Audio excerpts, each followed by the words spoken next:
Hello guys, welcome back to our channel. அங்கே பார்த்தீங்கன்னா ambulance பின்னாடி தொங்கிட்டு போகிறாங்க பாருங்கள். நம்ம எப்போ போனாலும் சரி திருவண்ணாமலையில் வந்து இது ஒரு பிரச்சனையாகவே இருக்குல்ல. இது பார்த்தீங்கன்னா லொக்கேஷன் மேப்பு புதுசாக என்ன பண்ணீங்கன்னா இந்தமாரி மேப்பு போட்டு வச்சுப்பாங்க. நீங்கள் அதில் நம்ம லொக்கேஷன் மாரி ஒன்று இருக்குது பாருங்கள், அங்கே தான் நம்ம இருப்போம் கரெக்டாக. அதை பார்த்து போயிங்க.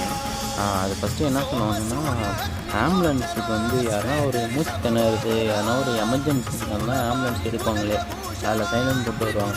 அதில் என்ன பண்ணுறாங்கன்னா, முன்னாடி எல்லோரையும் தள்ளி வழி விடுறேன்னு சொல்லிட்டு அவங்க முன்னாடி ஓடுறது, பின்னாடி ஆம்புலன்ஸில் பிடிச்சி தொங்கின்னு போகிறது, இதெல்லாம் எதுக்கு பண்ணுறாங்கன்னு தெரியல. வீடியோலாம் நடக்க தான் வந்துடுறாங்க, அது நடக்க மாட்டாங்க. இதெல்லாம் வரவங்களுக்கு புரிஞ்சால் தெரியல. நீங்கள் எத்தனை பேர் இந்த வருஷம் இங்கே வீடியோவில் சுற்றுறீங்கன்னு சொல்லிட்டு கமெண்ட் பண்ணுங்கள். நம்ம ரிட்டர்ன் போகும்போது பார்த்திங்கன்னா பஸ்லாம் லைனாக நின்றுட்டு இருந்தது. ஆனால் தினம் பஸ் கண்டுபிடிக்க ரொம்ப நேரம் ஆகிடுச்சு. இந்த வாட்டி எத்தனை பேர் கிரிவலுக்கு சுற்றுறீங்கன்னு சொல்லிட்டு கமெண்ட் பண்ணுங்கள். நானும் தெரிஞ்சுக்கிறேன். இந்த வீடியோ போஸ்ட் பண்ணுறதுக்கு கொஞ்சம் லேட் ஆகிடுச்சு. Sorry for delay.